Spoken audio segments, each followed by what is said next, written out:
Perfecto, muchas gracias por la presentación. Igualmente, para respetar los tiempos, vamos a iniciar con lo que es la ponencia ya mencionada.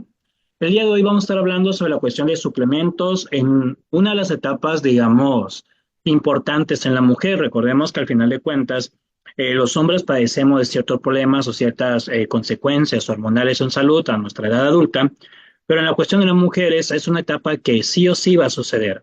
Por lo tanto, es importante que nosotros estemos capacitados con tanto con los conocimientos como también con la utilidad práctica sobre aquellas recomendaciones, en este caso suplementos que podemos realizar de forma correcta.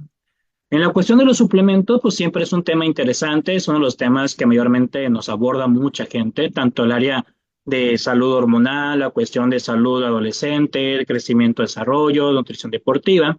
Siempre la pregunta es, ¿qué suplementos puedo tomar para esto que estoy teniendo? Y en ese detalle, pues es donde nosotros tenemos que tener un poco de, digamos, de situación de feeling o de situación de tiempos, donde tenemos que ser conscientes que hay ciertos suplementos que sí podrían tener un beneficio por sí solos, pero también hay otros suplementos que se utilizan demasiado o que se ve que se recomiendan, que realmente no van a aportar un beneficio para la cuestión de la situación de climaterio o menopausia como lo que estamos deseando. Lo primero es que tenemos que conocer qué es el climaterio, qué es la menopausia, porque de repente también con las mismas pacientes que están en menopausia lo confunden, porque de repente me toca, de hecho hace una semana una paciente llegaba en esa situación porque ya tenía menopausia. Le digo, ok, ya tiene menopausia, ya fuiste diagnosticada, ya fuiste con ginecología. No, no, pero es que ya mi periodo es irregular. Le digo, a ver, ¿cuándo fue la última vez que tuvo su periodo? No, pues hace 2 meses. ¿Y por qué dice que tiene menopausia? Ah, no, Nutri, es que ya siento calor, siento bochornos, cambios de humor. Ah, le digo, es que usted no tiene menopausia. Usted lo que tiene es perimenopausia, porque la cuestión de las etapas de la mujer adulta se van a dividir por tres etapas principales en la cuestión del climaterio, que viene siendo la premenopausia, la perimenopausia, la menopausia y la posmenopausia, que sería uno cuarto que tendríamos que agregar. En esta cuestión, para que nosotros podamos definir a la menopausia, pues la menopausia es cuando nosotros tenemos, bueno, nosotros las mujeres presentan su último periodo hormonal con una duración promedio de 12 meses, la última regla. Vamos a ser un poquito más claros con un ejemplo. Si llega hoy la señora Margarita, y la señora Margarita me dice que la última vez que tuvo su periodo fue el año pasado, en el mes de marzo, y hoy estamos a mayo, pues prácticamente ella ya está en la menopausia, porque tuvo su último periodo y ya pasó 12 meses después de ese último periodo. Pero como ahorita Lupita me dice que está en la menopausia porque tiene 2 meses que no le bajó, pero que tiene ciclos irregulares y que tiene sintomatología, ella lo que tiene es climaterio de perimenopausia. Está en la etapa previa, está en una etapa en la cual ya empieza a verse algunos desarreglos, desajustes hormonales, donde se llega a presentar esta cuestión de lo que viene siendo la parte, digamos, de síntomas, pero todavía no tiene la patología, bueno, la enfermedad o el diagnóstico como tal de menopausia. Todavía hay mucho controversia sobre llamarle patología a una enfermedad, a un proceso natural de la vida humana. Hay unos autores que mencionan que no es una enfermedad, sino es un estado fisiológico. Hay otros que mencionan que como es un estado fisiológico alterado, pues es una enfermedad. Otros dicen que no está alterado porque realmente es un proceso natural que el humano, en este caso la mujer, va a llevar a cabo en su vida.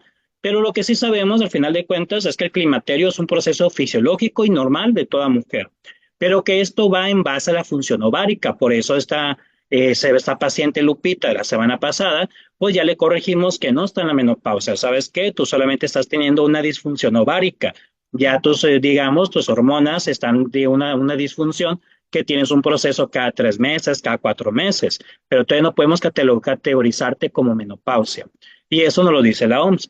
También tenemos pacientes en las cuales tal vez esta función ovárica tiene una anomalía de alteración o disfunción más rápida. Estamos hablando menor a 40 años. De hecho, nos ha tocado casos atender a pacientes de 36, 37 años en la cual tienen una menopausia precoz o menopausia temprana.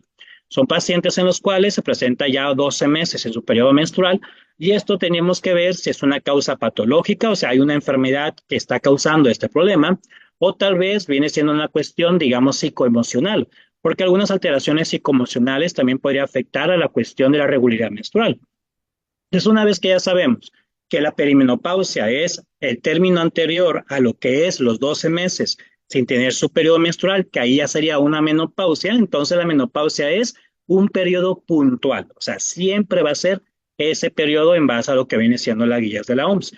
Hay otras guías como la Sociedad Española de Ginecología y Obstetricia que menciona que 6 meses. Hay otras guías también europeas que también de otros países coinciden que sería 6 meses. Pero bueno, en la cuestión americana, en cuestión de México, en cuestión de la OMS, nos pide 12 meses lo que es la normativa.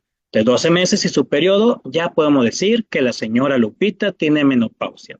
Y esta cuestión de la menopausia, pues tiene que ser tratada de forma correcta por la cuestión, digamos, multidisciplinaria. Estamos hablando de la cuestión de lo que es ginecobstetricia, obviamente, la cuestión de un endocrinólogo y la cuestión de un preparador físico, un activador físico y también la cuestión de nutrición. Una vez que tenemos todas esas etapas, podemos ir clasificando cada una de ellas. Aquí tenemos las 3 etapas. Perimenopausia comienza 2 a 3 años, digamos, previo a la cuestión del origen de la menopausia o esos 12 meses sin periodo hormonal. En ese periodo, ya mencionamos, hay alteración de los ciclos menstruales, ya son ciclos irregulares y también aparecen los primeros síntomas. ¿Cuáles son los primeros síntomas que siempre relacionan? La cuestión de cansancio, fatiga y la cuestión de lo que es bochornos o situación de calor o situación de, digamos, momentos de calor y momentos de frío, cambio de sensación de temperatura. Hay que recordar que cada mujer pues también es diferente, no existe una edad como tal en la cual todo el mundo tendría que tener su menopausia, sabemos que tiene que ser mayor a 40 años lo ideal y menor a 50 años en promedio, pero pues cada mujer pues va a tener una duración, intensidad y sintomatología totalmente diferente una de cada una. Por eso a veces que las señoras quieran compararse con su comadre, con su vecina, pues obviamente está mal, porque no pueden hacer esa comparación, dado que cada persona es totalmente diferente. Y la posmenopausia, pues ya viene siendo la etapa posterior a esta ausencia del periodo menstrual por 12 meses y que puede durar de 10 a 20 años. La cuestión de la esperanza de vida, pues obviamente va aumentando. Durante este periodo es un periodo más crítico porque aquí no solamente aparece la sintomatología, también empiezan a aparecer las complicaciones o alteraciones metabólicas, cardiovasculares, endocrinas y patológicas como la osteoporosis. ¿Qué significa? El problema no es perimenopausia, es posmenopausia, por las complicaciones asociadas a este aspecto, digamos, de la mujer. Aquí lo que observamos en la imagen del lado izquierdo es cómo es la diferencia entre una vida fértil y una cuestión de menopausia. En la cuestión de menopausia vamos a ver que hay una alteración en la producción de lo que son las hormonas para tratar de activar lo que viene siendo los ovarios. Sobre todo hay una activación o una proliferación de síntesis de los niveles de FSH y LSH, pero el ovario ya no responde. Al no responder por la cuestión, digamos, de la edad y la funcionalidad, entonces ya no hay lo que viene siendo los ovocitos. Los ovocitos, pues entonces estos no se producen estrógenos, y entonces al no producirse estrógenos, tampoco hay ovulación. Al no tener ovulación, pues no hay sangrado menstrual.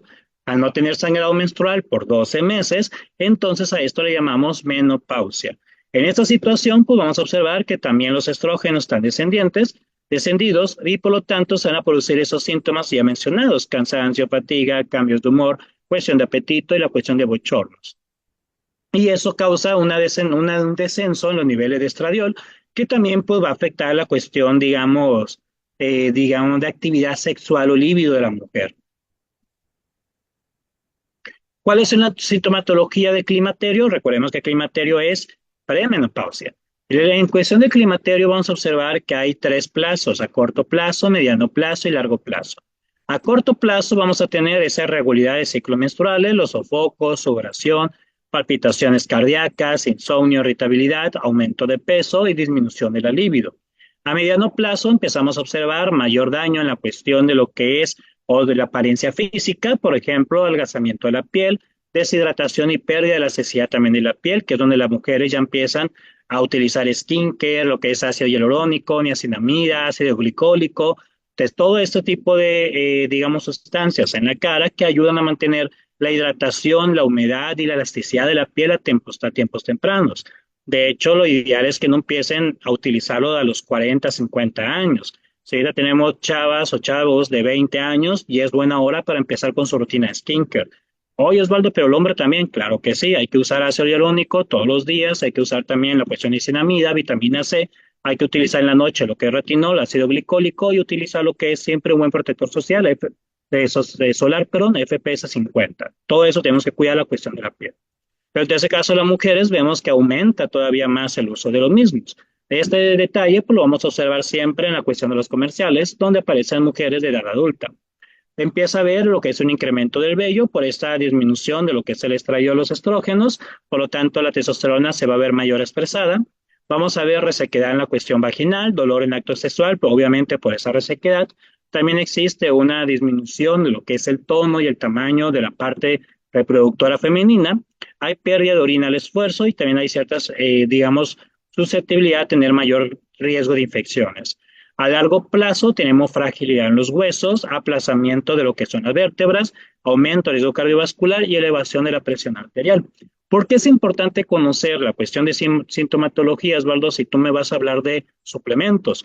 Porque en base a los suplementos vamos a darles aquellos que ayuden a la sintomatología, porque no existen suplementos para menopausia, o sea, no vas a mejorar la cuestión hormonal. No existe un suplemento que yo le dé, tómate esta pastilla para que tus hormonas funcionen correctamente. Eso es totalmente erróneo pensar que vamos a hacer eso. Lo que vamos a hacer es tal vez darles algunos suplementos a este tipo de pacientes en esta etapa que ayude a mitigar, disminuir o sobrellevar la calidad de la vida de esta sintomatología que esté teniendo a corto, mediano o largo plazo. Aquí vamos a observar mayores efectos que vamos a tener en cuestión de las mujeres, cambios en la ganancia de peso.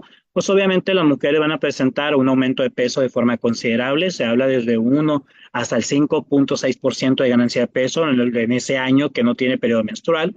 Vamos a también ver la cuestión de caída de cabello, vamos a tener problemas en la cuestión de estrés, ansiedad, la cuestión de depresión, obviamente con toda esta cascada hormonal, la mujer va a presentar muchos cuadros de depresión y ansiedad, así como también cambios cognitivos, donde tal vez le cueste más trabajo recordar cosas, aprender cosas nuevas, y también la cuestión de migraña. En la cuestión sexual, pues obviamente va a haber una gran complicación, una disminución de la misma. El sistema urogenital, pues también va a haber mayor frecuencia de orina, cuestión lo que es la parte de, digamos, disuria, frecuencia urinaria, urgencias, riesgo a la cuestión de infecciones. Sobre todo lo que nos interesa viene siendo el daño que puede aparecer en la cuestión muscular, acompañado de lo que es una disminución en la recuperación del músculo o una síntesis proteica muscular que pueda conllevar a un riesgo de una sarcopenia, porque estamos hablando de pacientes mayores de 50 años, principalmente. A pesar de que realmente la menopausia, como les digo, no se podría considerar como una enfermedad porque es una situación fisiológica normal que toda mujer va a padecer en un momento de su vida, y esperemos que lo padezcan porque significa que va a vivir muchos años, pues esto puede provocar complicaciones, ya veíamos en cuestión de salud y sobre todo en la cuestión mental. Es mucho los cambios que tienen las mujeres en esa cuestión mental. Depresión y ansiedad lo que más vemos que estén sufriendo. Hemos visto casos en los cuales ya están con asesoramiento psiquiátrico y consumiendo también tratamiento farmacológico.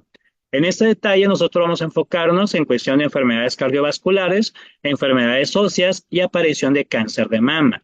En alteración psicológica, pues no podemos nosotros apoyar mucho, salvo la situación de alguno que otro suplemento que vamos a ver más adelante que podríamos otorgar para mejorar un poquito la relajación y el sueño.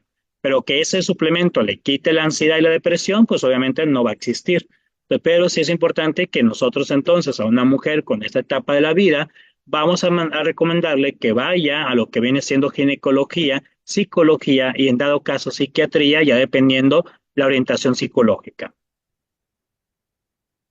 Aquí vamos a tener una gráfica que nos habla muy bien sobre aquellos riesgos o complicaciones que pueden tener las mujeres en esta etapa. Obviamente, en la duración de años, mientras más tiempo dure la mujer con ese periodo, va a tener mayor riesgo cardiovascular, riesgo a cáncer, pérdida de masa ósea, que sería osteoporosis, y los síntomas pues aparecen en la perimenopausia.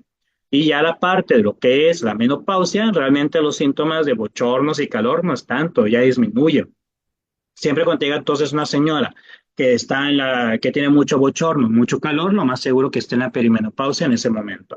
Igual creo que todas las mujeres que han utilizado algún tipo de anticonceptivo fuerte, digamos algún implante, alguna cuestión de inyecciones mensuales, bimensuales o los parches, van a presentar algún tipo de sintomatología similar a la cuestión de una alteración hormonal. Fuera de eso, vamos a observar aquí que obviamente uno de los tratamientos que más se recomiendan para esos procesos es mejorar los hábitos de estilo de vida. De hecho, la terapia o tratamiento no farmacológico ideal para esas mujeres es la dieta. Entonces, no tanto la cuestión de suplementos. Los suplementos van a ser solamente un apoyo extra para ciertas condiciones de los riesgos o complicaciones asociadas que vemos en la cuestión de la imagen. Cardiovascular, cáncer y pérdida de masa ósea son los tres aspectos que más nos interesa en cuestión de suplementos. En las enfermedades cardiovasculares, pues se tiene la data o lo que es la información de que los trastornos se incrementan a partir de lo que viene siendo la aparición de la menopausia. Esos trastornos, estamos hablando del síndrome metabólico. El síndrome metabólico es un 30% en la población adulta, pero en las mujeres posmenopáusicas tenemos un 60% este incremento. Ya que tenemos los criterios que nosotros queramos utilizar para el diagnóstico del síndrome metabólico, pues mayormente utilizamos los criterios de NSP, ATP3. Esos son los criterios que más utilizamos, donde vemos una glucosa alterada, una tensión arterial de mayor o igual a 130/85 milímetros sobre mercurio, una cuestión de una hipertrigliceridemia por encima de 150 igual, un HDL disminuido, que mayormente lo que siempre vemos es el HDL disminuido, esta hipoalfa-lipoproteinemia, es lo que más nos afecta en la cuestión de salud. Entonces hay que tener mucho cuidado con estas mujeres que no tengan HDL disminuido. Y obviamente la presencia de lo que es obesidad o una circunferencia abdominal de 88 centímetros. Recordemos que la circunferencia abdominal se tiene que tomar a ras de la cresta ilíaca, no se toma en la cuestión donde yo vea que está más estrecha la cintura, no, es a ras de la cresta ilíaca, se marca cresta ilíaca, se pasa la cinta alrededor de la zona de la cresta ilíaca, puede ser que pase por encima del ombligo, puede ser que no, eso no sabemos, lo que sí sabemos es a nivel de la cresta ilíaca, tal cual nos los explica o nos lo solicita la guía práctica clínica para la cuestión de sobrepeso, obesidad exógena de nuestro país, México y Estados Unidos. Pues tiene que ser a ese ras la medición. También vemos que la cuestión del cáncer de mama, obviamente, cuando ya tenemos esa situación de menopausia en pacientes adultas mayores, obviamente el riesgo de sufrir un cáncer de mama se altera mucho más o tiene, digamos, mayor susceptibilidad. El riesgo relativo para ese cáncer de mama primero aumenta conforme la edad, pero si también ya tiene algún tipo de historial familiar, abuela, tías, hermanas, que tengan también ese tipo de afectación de cáncer de mama, entonces pues, si tiene un familiar aumenta a 2.8, si tiene dos o más familiares, esto podría aumentar a 4.2.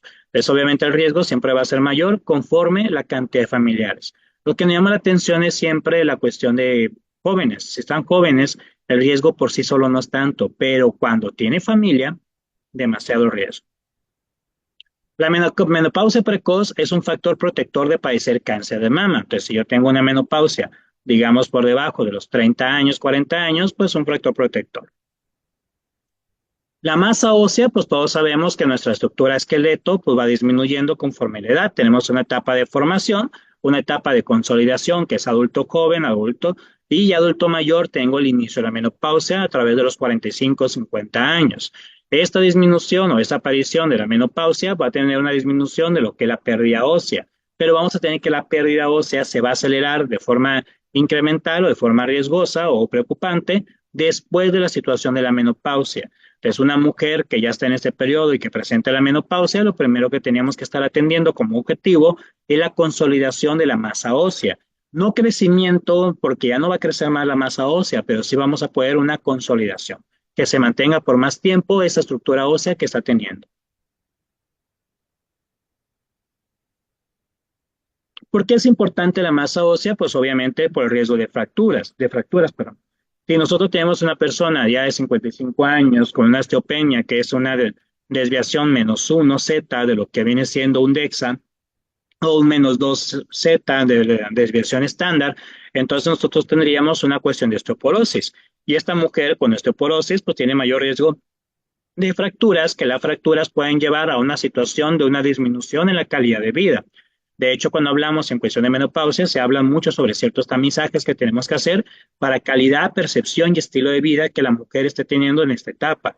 Y una de ellas es el riesgo de fracturas. Pues imagínate que la señora de 55 años se caiga y entonces con esta osteopenia o esta osteoporosis tenga lo que es un daño en una fractura vertebral o una fractura de cadera. Esto pues, va a llevar obviamente un 45% de daño funcional, o sea, no van a poder sentarse, pararse, moverse de forma correcta, a lo cual también hasta un 50% causaría una discapacidad parcial o total de movimiento. Entonces, en esa situación tenemos que ver con suplementos cómo podemos apoyar a esta mujer para este aspecto. En el artículo más nuevo que habla de este año 2024 sobre las actualidades en tratamiento nutricional, suplementación para mujeres en la cuestión de menopausia y climaterio, nos habla que obviamente el enfoque prioritario es una alimentación saludable y un consumo energético adecuado. ¿Qué significa? Que consuma las calorías que requiere, tampoco un superávit ni un déficit, y también que consuma la cuestión de los nutrientes, tanto macros como micros, que necesita para su grupo de edad. Un consumo apropiado también de lo que viene siendo la parte de agua y líquidos, sobre todo en esta cuestión de hidratación. Recordemos que en esta edad la hidratación de la piel, la cuestión de su cuerpo disminuye,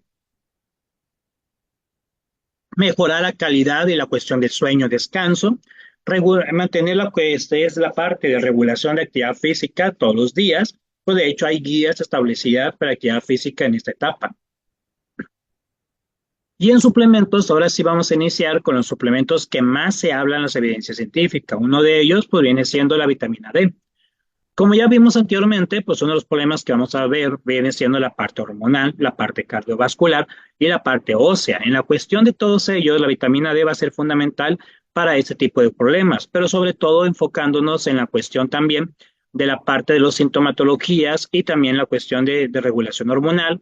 En esta edad, más aparte de la cuestión ósea de estructura, se recomienda consumir vitamina D en dosis que van a andar, perdón, de 1000 a 2000 unidades internacionales al día, siempre y cuando, vuelvo a repetir, siempre y cuando se cuente con la evidencia de un laboratorio que se llama 1,25 dihidroxilvitamina D en suero, que sea por mayor y menor a 30 nanogramos.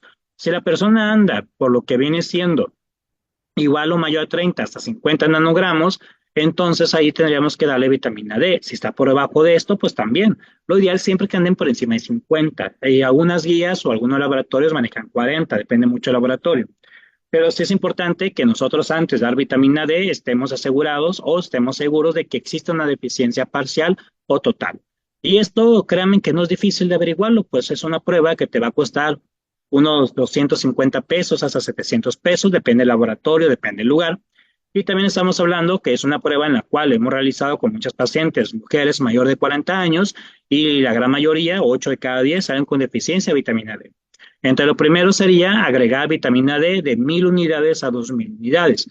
Yo les puse esta Distofil de 4000 porque es la que más usamos aquí en la región, porque la pueden comprar en cualquier farmacia. Y esta pues solamente se la daríamos un día sí, un día no, un día sí, un día no para las 2000 unidades. Recordemos que al final de cuentas la vitamina D viene siendo almacenada. Por lo tanto, se puede manejar ese tipo de certificación, un día sí, un día no, un día sí, un día no, y serían las 2000. Esto se ha mejorado que en la cuestión de la vitamina D, pues siempre debe consumirse con las comidas, por la cuestión de lo que son los nutrientes, tenga mayor absorción y mayor digestibilidad. Esto logra una mejora hasta el 30% en la cuestión de lo que es el tratamiento de la osteoporosis y también ayuda en la salud vaginal de las mujeres con menopausia.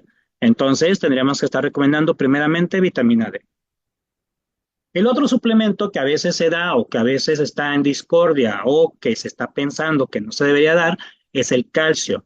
El calcio, pues recordemos que participa mucho con la vitamina D. De hecho, les puse un suplemento muy famoso en cuestión de farmacia que se da en mujeres adultas que viene siendo calcio con vitamina D llamado Caltrate D. Este pues nos aporta 600 miligramos de calcio y 400 unidades de vitamina D. Ya vimos que 400 no serían suficientes, mínimo son 1000. Pero en cuestión del calcio, ¿es suficiente o no suficiente? Pues va a depender mucho del consumo.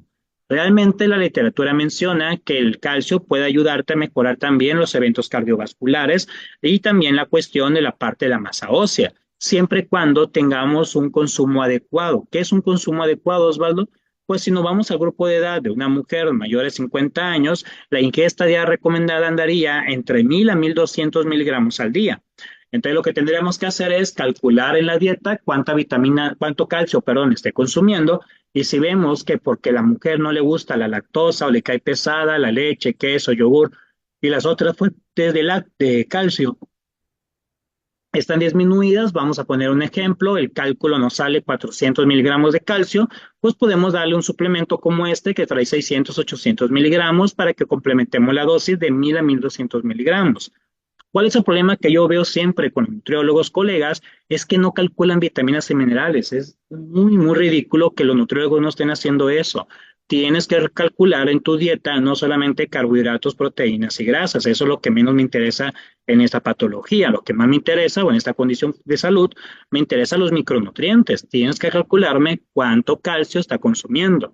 Si ya veo que hay deficiencia de consumo por su elección de tu preferencia de alimentos, ahí sí voy a dar un suplemento. ¿Por qué es importante esto?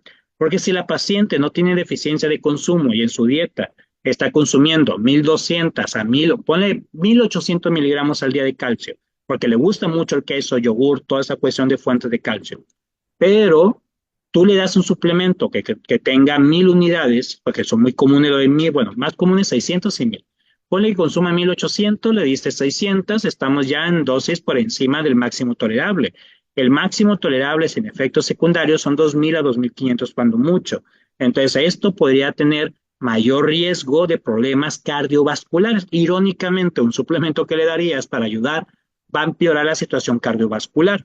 Por eso es importante, primero calcula en tu dieta cuánto le estás dando y después agrega un suplemento. Y le voy a decir la verdad, cuando hacemos el cálculo de dieta, nos sale siempre bajo. No es muy difícil en una paciente adulta mayor de 60 años alcanzar dosis suficiente de calcio. Andamos entre los 400, 800 cuando mucho.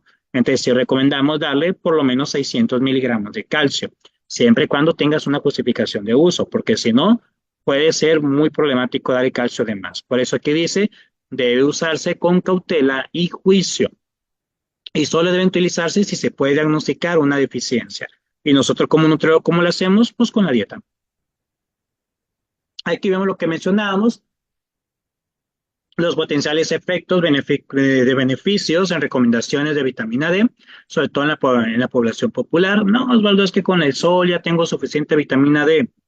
Dime quién se anda exponiendo al sol ahorita. Por ejemplo, yo vengo manejando en el carro, vengo manejando con mangas en la cuestión de los brazos y guantes en las manos para no quemarme, y la resolana, pues tengo un polarizado alto, pues obviamente nadie está expuesto al sol.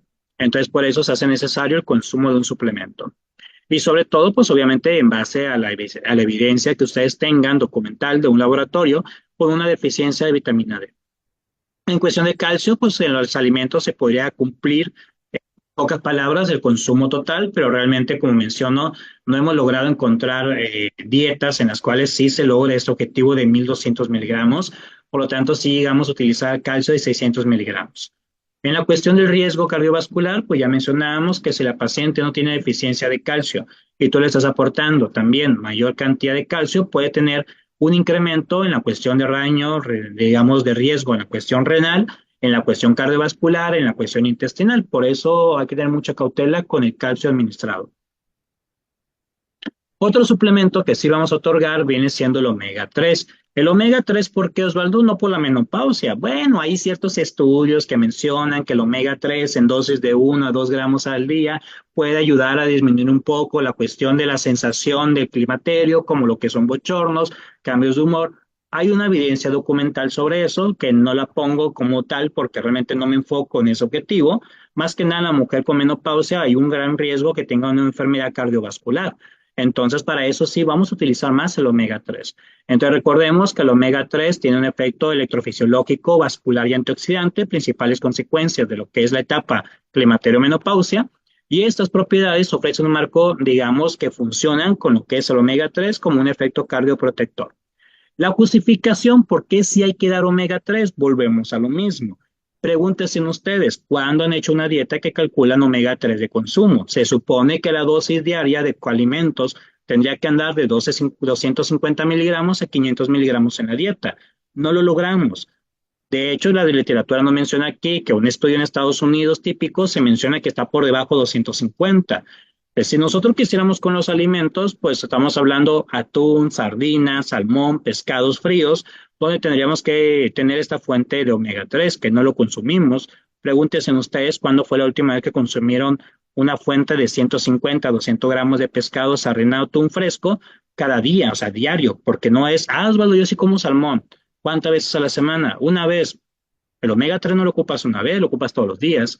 Entonces, con esta evidencia que existe de un consumo bajo de ácidos grasos poliinsaturados omega 3, por eso se hace justificado que estemos agregando el suplemento de omega 3. La evidencia también muestra que se ha denotado una gran disminución en la cuestión de los triglicéridos, hasta un 20 o 30%. De hecho, hay unos estudios que mostraron hasta casi 70% de reducción de triglicéridos cuando se presentaba una hipertrigliceridemia grave. Recuerden que una hipertrigliceridemia grave está clasificada cuando son igual o mayor a 500 miligramos en cuestión de lo que son triglicéridos en sangre, una moderada entre 300 y 500, una leve entre 100, 150 y 300 miligramos. Entonces, si tú tienes pacientes en los cuales tienen un riesgo cardiovascular, en este caso por menopausia, pues hay que prevenir este tipo de riesgos. El otro es que tiene efectos pleitrópicos. Estos efectos pleitrópicos, ¿qué significan? Significa que van a ayudar para ciertas situaciones como inflamación sistémica. Mejora la cuestión de la liberación de citoquinas antiinflamatorias, también la cuestión de otros antioxidantes y radicales libres que ayuden como cardioprotectores. De esa manera también mejora la composición y estabilidad de las placas de grasa, así como también mejora la alteración de las membranas celulares. Por lo tanto, la evidencia demuestra que en pacientes con menopausia, con riesgo cardiovascular, pues hay que empezar a darle lo que es omega 3. De hecho, todos ustedes tendrían que estar tomando omega 3, si no lo están tomando una tachita como nutriólogos. Entonces aquí la dosis obviamente nos pone que sería 1 gramo al día el consumo de omega 3 que estemos recomendando cuando el paciente no tiene una hipertrigliceridemia grave. Pero con 1 gramo al día es más que suficiente para población total. Algunos estudios mencionan que lo ideal sería darle de 1 a 2 gramos a una persona de mantenimiento. Es la dosis que mayormente recomendamos, 1 a 2 gramos. En la cuestión de los pacientes con hipertrigliceridemia grave, mencionamos igual o mayor a 500 miligramos, estaríamos dando alrededor de 2 a 4 gramos de omega 3 diario como fuente de consumo. Hay que tener cuidado que el omega 3 que estés comprando declare expresamente que están libres de contaminantes orgánicos persistentes y sobre todo mercurio, metales pesados.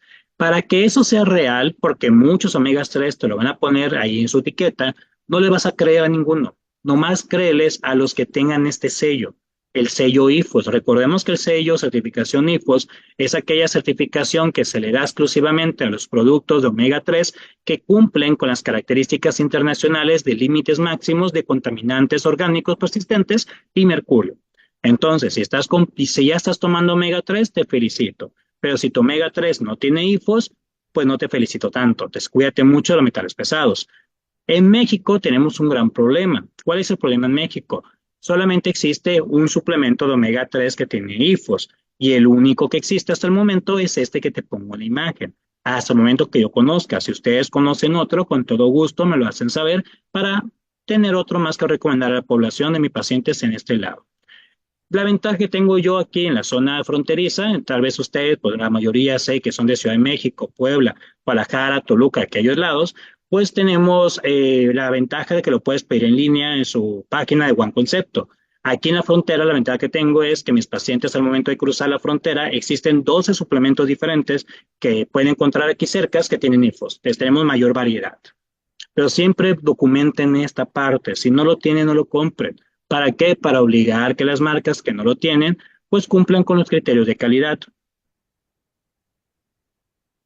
Aquí tenemos una imagen donde nos habla sobre la cuestión del omega 3, los ácidos grasos, cuáles son sus efectos protectores en la cuestión antitrombótica, cuestión de efecto lipídico, disminución de glicéridos, mejora en la cuestión antiinflamatoria, que ya mencionamos la proteína C reactiva, las citoquinas inflamatorias, las resolvinas, y también el efecto de lo que es el volumen y tipo de plaquetas que se van a estar formando.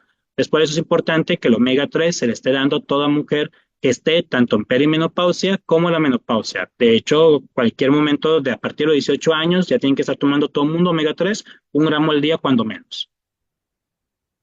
El otro suplemento muy interesante y que en la actualidad casi todo el mundo está consumiendo, enhorabuena, lo felicito que por fin lo consuman, es el magnesio. El magnesio pasa lo mismo, porque mucha gente, lo hemos analizado en las dietas, cuando doy dietas, de repente observo que en la dieta cumplo fácilmente los 300, 320 miligramos de la IDR que me establece para la edad. Sabes que en la dieta te lo doy. Entonces no se ha visto que haya deficiencia tanto en la dieta. La deficiencia no es por cantidad de consumo, más que nada puede ser también por una alta contenido de proteína. La proteína disminuye la absorción de magnesio o una gran cantidad de sodio, cafeína, pues los pacientes cuánto café no consumen o dependencia de consumo de alcohol, pues estas causas pueden causar una disminución de lo que viene siendo magnesio que tu cuerpo va a absorber y va a utilizar. También tenemos estilos de vida. Si la mujer de 45 o 50 años está haciendo actividad física, hay un mayor desgaste en magnesio. También la cuestión de lo que es el estrés crónico, pues ya mencionábamos también que la falta de calidad de sueño. Y una mujer en menopausia tiene depresión, ansiedad, estrés y falta de sueño. Por lo tanto, también va a afectar el consumo de magnesio que estemos nosotros otorgando. En cuestión de medicamentos, pues ya sería muy variado dependiendo si consume o no algún medicamento extra. Pues las condiciones fisiológicas que nos preocupan, que causa disminución de magnesio, es la menopausia, la edad. Entonces, prácticamente tienen que consumir magnesio. En este detalle, pues también vemos que ciertas condiciones patológicas, como la cuestión de efectos cardiovasculares, síndrome metabólico y osteoporosis, afectan magnesio. Enhorabuena, son complicaciones que ya vimos posterior a la menopausia. Entonces, estamos en un grupo de edad y en una situación donde el magnesio se vuelve importante su administración extra. ¿Qué pasa si hay deficiencia de magnesio? Si yo tengo deficiencia de magnesio, pues tengo una exacerbación de lo que son los síntomas de cansancio, irritabilidad, ansiedad, debilidad y fatiga muscular, dolor de cabeza, trastorno del sueño. Todo eso que le suena los síntomas de la menopausia. Entonces, la mujer puede tener climaterio con síntomas que cree que es de la menopausia cuando realmente son síntomas de deficiencia de magnesio. Y aparte, los síntomas de la menopausia van a causar una deficiencia de magnesio. Se vuelve un círculo vicioso. Entonces, en este detalle, por eso el consumo de magnesio es obligatorio que lo estén tomando a partir de los 25, 28 años, cuando menos. Ya de los 20 años, si haces alguna actividad física, también tendrías que tomar magnesio. Aquí vemos en este artículo también del año 2021 que nos habla sobre la relevancia del magnesio cuando hay una deficiencia, ya sea por un consumo disminuido, por un aumento en la cuestión de requerimientos o una mala absorción. En la cuestión del adulto mayor, que es donde queremos que nos enfoquemos por cuestión de la temática, vamos a ver que nos va a causar problemas en la cuestión del climaterio, lo que es los bochornos famosos, la salud cardiovascular, la salud ósea, resistencia a la insulina, hipertensión y estreñimiento. Vaya, casi todos los síntomas que tiene una mujer o complicaciones que podría tener una mujer con menopausia. Entonces, en este caso, por eso el uso de magnesio en las mujeres, en tanto en términos de prevención como tratamiento, se extiende demasiado problema de salud hasta la menopausia y más allá, que sería la posmenopausia. Ahora sí, ¿cuál es el magnesio que recomendamos? Ya vimos que la justificación de consumo está bien determinada porque hay una deficiencia, ya sea por consumo, ya sea por requerimiento, ya sea por la edad, ya sea por situación de cansancio o fatiga o la cuestión de la menopausia por sí sola.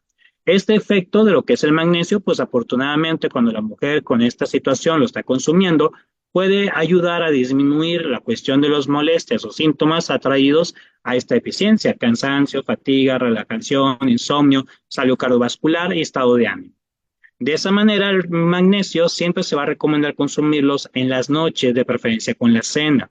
Osvaldo, si lo tomo en la mañana también funciona, pero hay cierta evidencia anecdotaria que diciona que en la noche sería un poquito mejor el consumo. Por eso lo damos en la noche. La evidencia produce mejoras en cuestión de sueño y situación de estrés en aquellas mujeres que padecían síntomas asociados a la menopausia como irritabilidad, fatiga, trastorno del sueño, también se vieron favorecidas. ¿Cuánto es la dosis de magnesio que vamos a estar consumiendo? Sería entre 300 a 600 miligramos. De hecho, hay unos estudios que daban 1400 miligramos. Ya se nos hace mucha dosis porque es de los únicos estudios como que daban esa dosis. Lo mayor siempre andaban 300, 350, 400, 800, 600. En esa dosis se manejan. Por eso una dosis razonable son 300 a 600 miligramos. Y porque también es más fácil que compre de esa dosis. Son las más populares. Lo que sí tenemos que cuidar es que el magnesio, de preferencia para esta sintomatología o en este momento de la vida, sea glicinato de magnesio. Y recordemos que el glicinato de magnesio es el magnesio orgánico unido a lo que viene siendo la glicina. Esa unión de glicina con lo que es el magnesio facilita que pase más rápido o directamente a la barrera hematocefálica. Entonces, que ayude más a la cuestión de relajación, cansancio y fatiga. Por eso se da glicina, glicinato de magnesio o también llamado bisglicinato de magnesio. El citrato de magnesio también se podría otorgar. Mayormente yo recomiendo más el citrato cuando la persona también presenta cierta dificultad en cuestión de defecación. Vamos a llamarle pequeño estreñimiento. ¿Por qué? Porque el citrato no tiene tanta afinidad con la absorción directa. Se absorbe menos. Al absorberse un poco menos, tiene un pequeño efecto laxante. No es un efecto laxante como un óxido de magnesio, que ese sí está horrible, pero sí es un efecto, digamos, que ayuda al tránsito intestinal. Entonces, por eso podemos poner como citrato de magnesio. Si la mujer en cuestión de periodo de menopausia está bajo esa situación también padeciendo, o glicinato si no lo padece y queremos mejorar la situación de relajación, estrés, cansancio y fatiga. Otra de las situaciones que vemos, pues, es la cuestión de melatonina. De hecho, hay varios estudios que todavía están en controversia de agregar o no melatonina a esta población.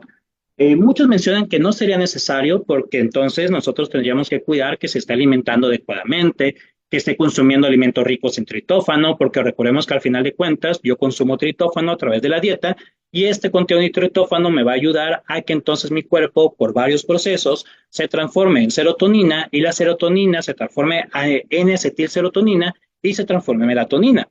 Se supone, ¿por qué digo se supone? Volvemos a lo mismo. ¿Cuántas veces ustedes calculan tritófano en la dieta? Entonces, un volado.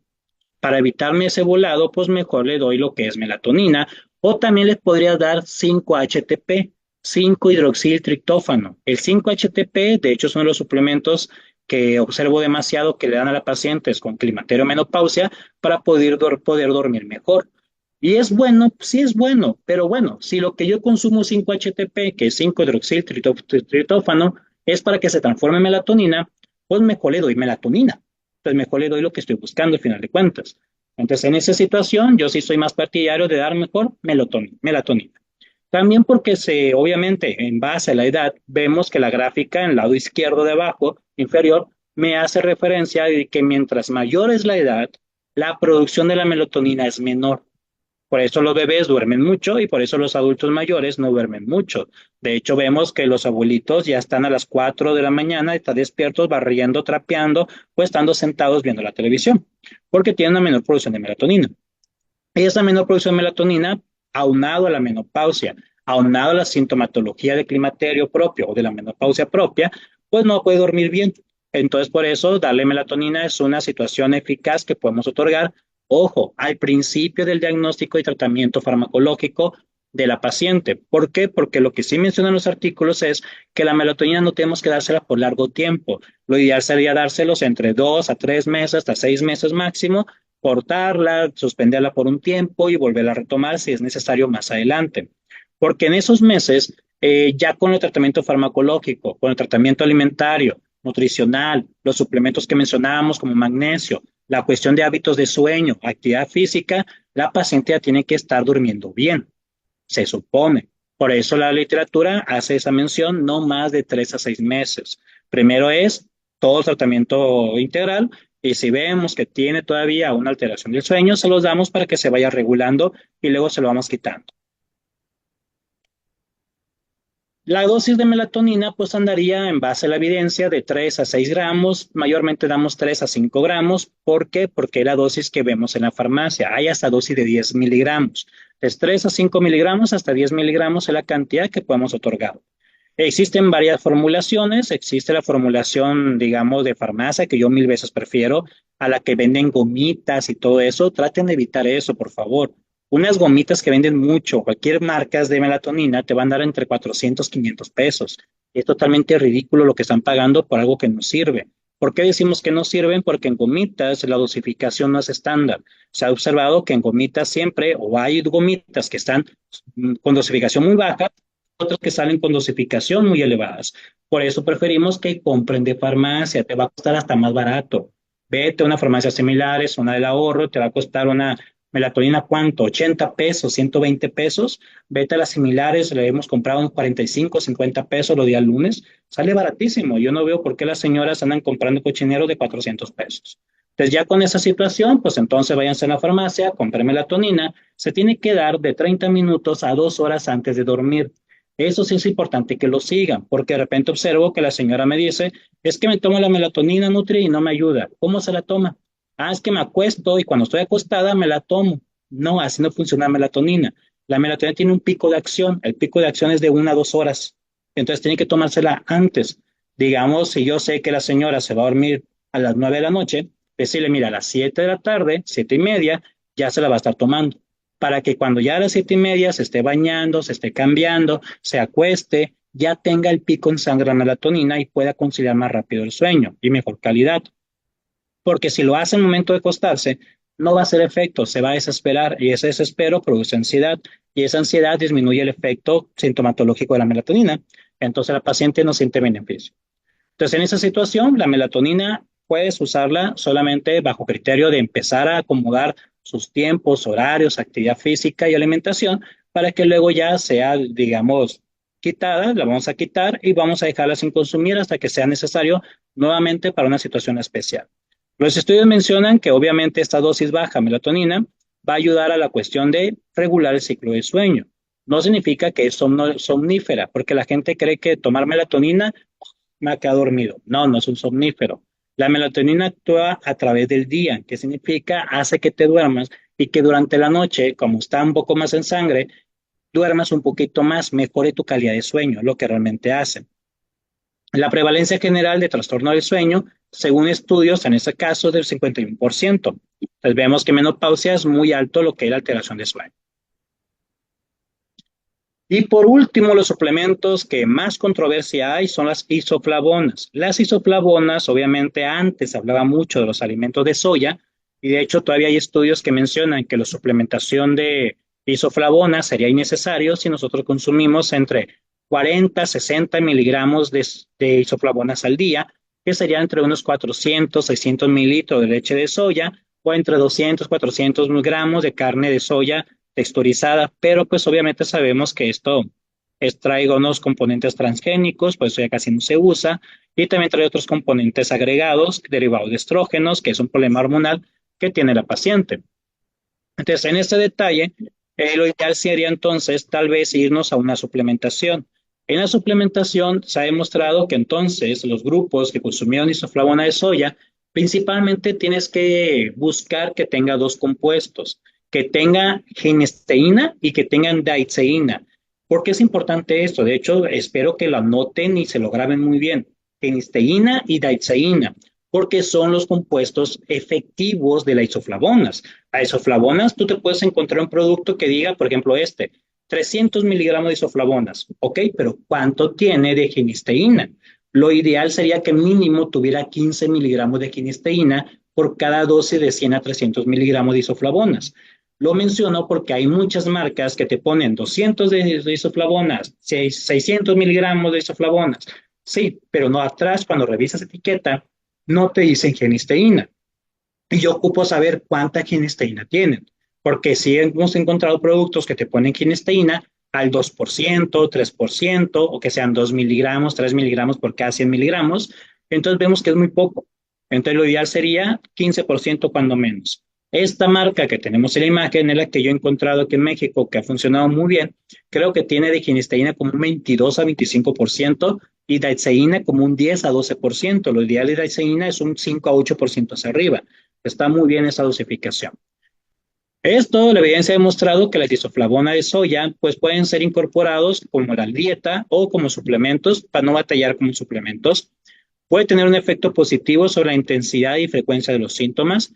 En un estudio donde se usaron 20 miligramos de suplementos durante la perimenopausia, que sea el climaterio, ayudó a reducir la sintomatología del propio, que sería mayormente los bochornos, cambios de ánimo y irritabilidad.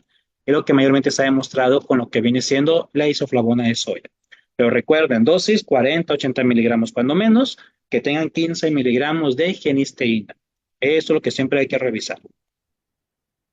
Hay que tener cuidado con ese tipo de estafas, por ejemplo, las hormonas idénticas o bioidénticas que le llaman, ya la están usando para todo, ¿eh? Hormonas bioidénticas van a estar escuchando un montón en Facebook, algunas clínicas se jactan de ser los únicos que lo venden, pero hasta el momento eso están prohibidas. De hecho, en México se lanzó esta alerta que vemos de COFEPRIS del año 2022 sobre lo que es una advertencia del uso de este tipo de hormonas que no se garantiza su seguridad y eficacia y que pueden contener sustancias que dañen la salud. Por lo tanto, evitémonos dar suplementos que no son aprobados. Todos estos que les mostré son los únicos que están aprobados al 100% de evidencia, digamos, científica. Hay otros como vitamina E que se utilizó en un momento para la cuestión de manejar molestias, sintomatología del área vaginal, pero realmente eran 600 miligramos de omega, de vitamina E, perdón, pero otros estudios más recientes llegaron a la conclusión de que no. no había tanto mejoras, entonces por eso se dejó de utilizar. Hay otros que te van a poner que, ay, ¿cómo se llama? Esa flor del diente de león, que la cuestión de jengibre. No está mal agregarlo, pero no es un tratamiento terapéutico de suplemento directo. Y como bonus, pues el artículo nos da la recomendación nutricional, pues, manejar lo que es la composición corporal de grasa de forma adecuada, aumentar la cuestión de consumo proteico. De hecho, la recomendación de proteína andaría 0,8 a 1,2, pero si hace ejercicio de 1,2 hasta 1,5. En este tipo de pacientes traten de no darle más de 1,5 a 2 gramos sobre kilogramo de proteínas, porque se ha demostrado que esto puede producir alteraciones también en la cuestión ósea y cardiovascular. Entre 1,2 y 1,5 es más que suficiente. Pero como esos pacientes tal vez no coman suficiente alimentos, hay que dárselo a través de suplementos de origen vegetal.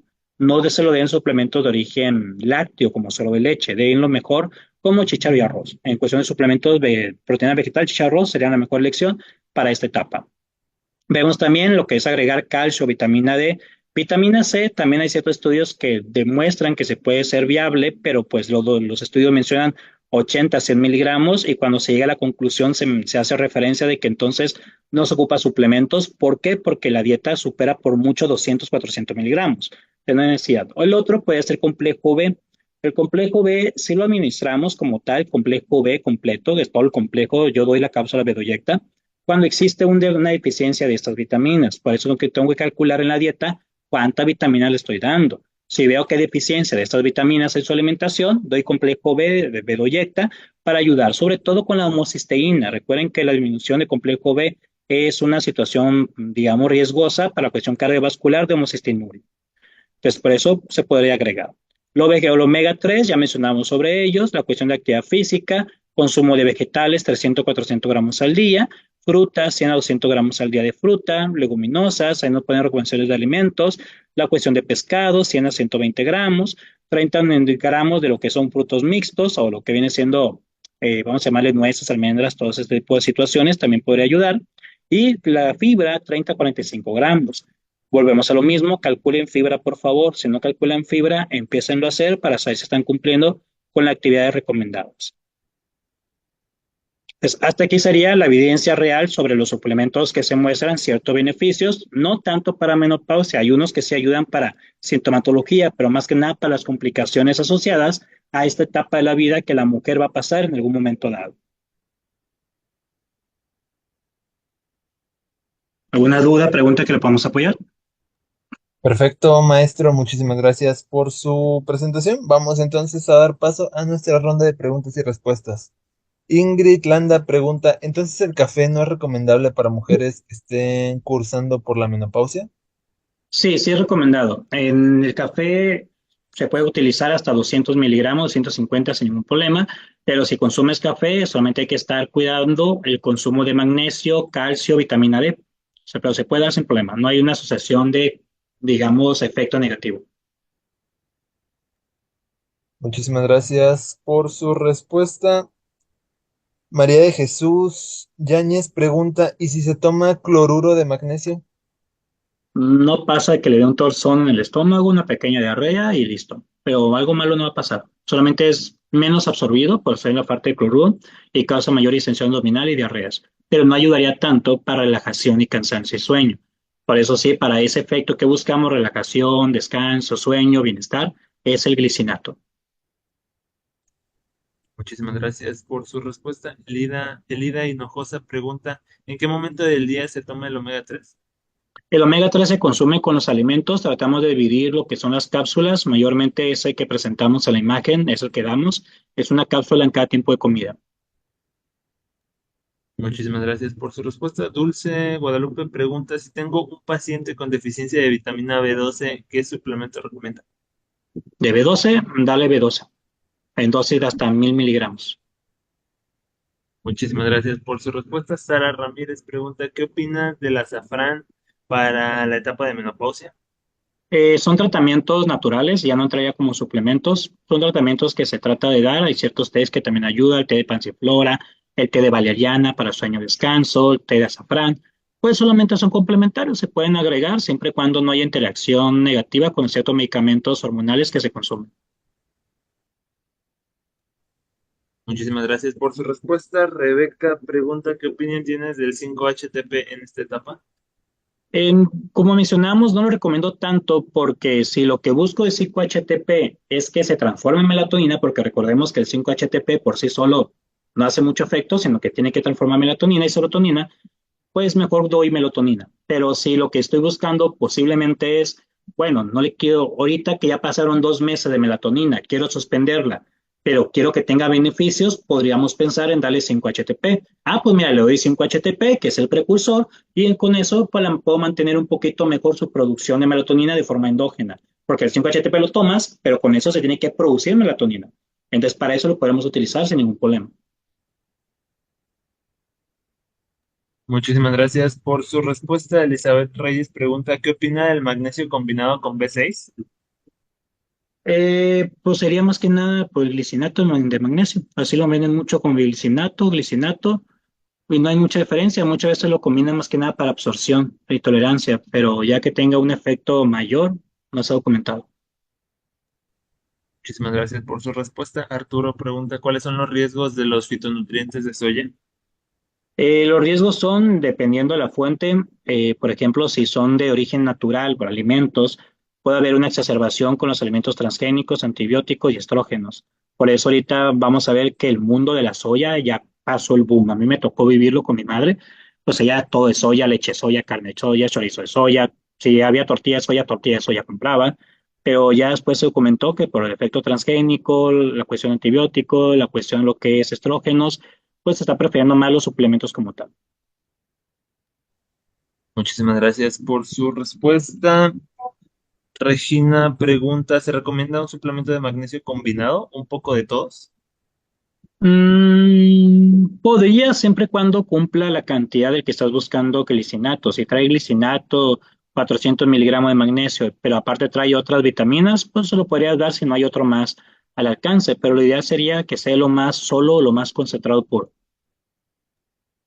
Muchísimas gracias por su respuesta. Pasamos a la siguiente pregunta. Dice, ¿qué opina de los suplementos de omega 3 de origen vegetal?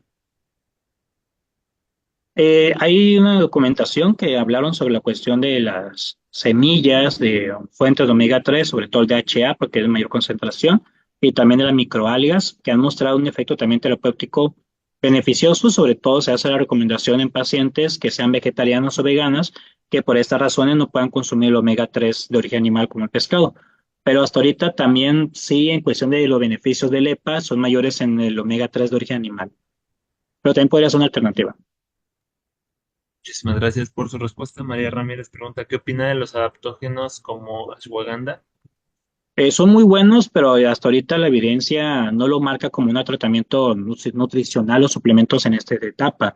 Yo recomiendo demasiado ashwagandha, sobre todo para esas pacientes. Yo recomendaría más, recomiendo, de hecho, no lo pongo ahí porque no está en la evidencia, tengo que mostrar lo que dice la evidencia, pero yo lo sí doy por fuera la cuestión de Rodiela rosea, que se llama Vitanco en farmacia, para la cuestión de estrés, cansancio y ansiedad. Es ayuda más todavía el Rodiela rosea, Vitanco, que la cuestión de la ashwagandha. La ashwagandha ayudaría más para relajación, cuestión de, digamos, descanso, sería más el objetivo. Pero para eso doy mejor magnesio.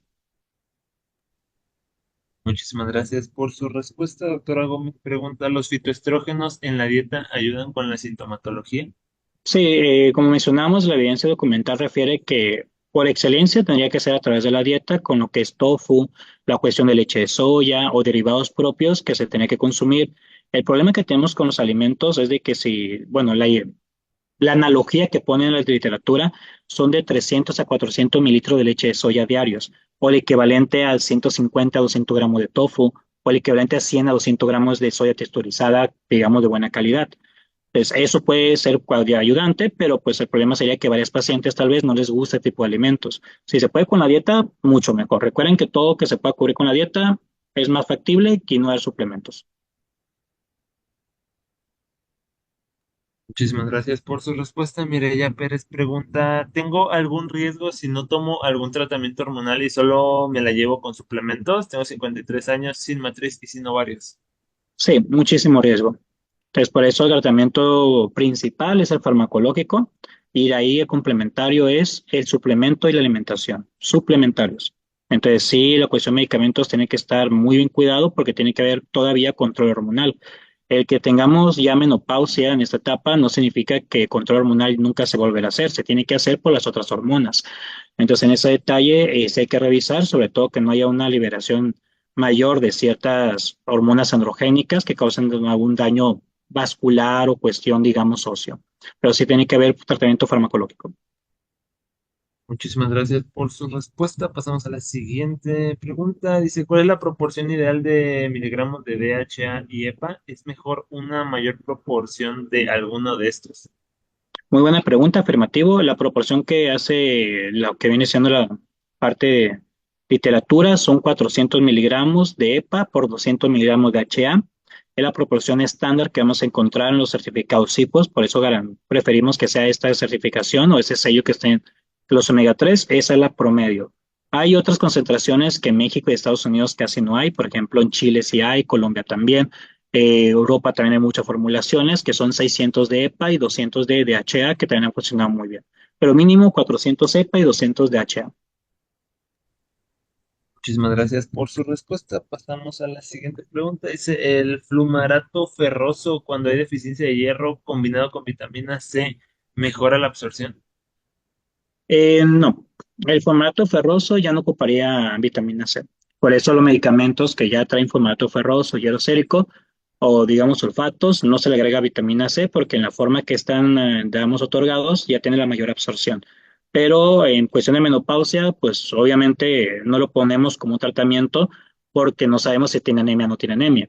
Si la mujer aparte tiene anemia, pues tendríamos que agregar lo que viene siendo la cuestión de hierro sérico, sin ningún, bueno, hierro en suplemento como sulfato, fumarato, sin ningún problema. Pero ya no es necesario ahí la vitamina C. La vitamina C, recordemos que es cuando es no hemo y que es a través de origen vegetal, pero fuera de eso no es necesario. Muchísimas gracias por su respuesta. No, ni pregunta, ¿alguna contraindicación de suplementos en pacientes con lupus eritematoso sistémico? Bueno, ese ya sería todo un tema diferente. Entonces ahí entonces invitamos a la federación que hagan otro tema más completo sobre esa temática. Porque si es más meternos en más profundidad en un tema que no correspondería ahorita. Claro que sí, se puede, ¿cómo se llama?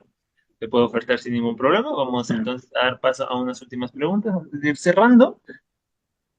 Pregunta Gabriela, ¿los medicamentos se enferman más y causan daño a la nutrición? Ah, no, perdón, esa no es pregunta. Eh, María de Lourdes pregunta, ¿cómo se llama el suplemento de rudeola y qué opina del tofu? Se llama Vitanco, así Vitanco, Vitanco, lo encuentras en cualquier farmacia, te va a costar de 350 pesos, son 200 miligramos, se toma uno en la mañana y uno en la tarde-noche, y te va a durar para 15 a 20 días, dependiendo la dosis, y mayormente damos uno y uno por un mes, y luego damos uno solamente al día. El de tofu, muy bueno, es una muy buena fuente, como ya mencionamos en la literatura, que se recomienda como fuente de fitoestrógenos naturales. Muchísimas gracias por su respuesta. Y ya para ir cerrando, dice Arturo, ¿utiliza algún programa para calcular los micronutrientes o solo las tablas de composición? Sí, utilizo lo que es la base de datos de USDA de Estados Unidos. Esa la utilizo de dos maneras. Uno con un Excel personalizado que yo tengo, donde yo tengo también alimentos propios de la región y productos donde meto todos los nutrientes y ahí hago lo que es el cálculo de micros. Pero también se puede utilizar otro software. Por ejemplo, lo que yo tengo entendido es que en México Nutrimind lo maneja. Tiene una base de datos donde puede dar toda la vitamina minerales. Y lo que yo más recomiendo es el software Nutrium que es un software español, que ese de hecho tú cuando pones la cuestión de la dieta, te pone la opción de elegir en base a qué tabla quieres comparar y te pone tablas del SMAE, tablas europeas, tabla chilena, tabla peruana y una colombiana y la norteamericana USDA. Entonces ahí le picas tú que con eso quieres comparar, te pone la cuestión de las cantidades en base a esas tablas.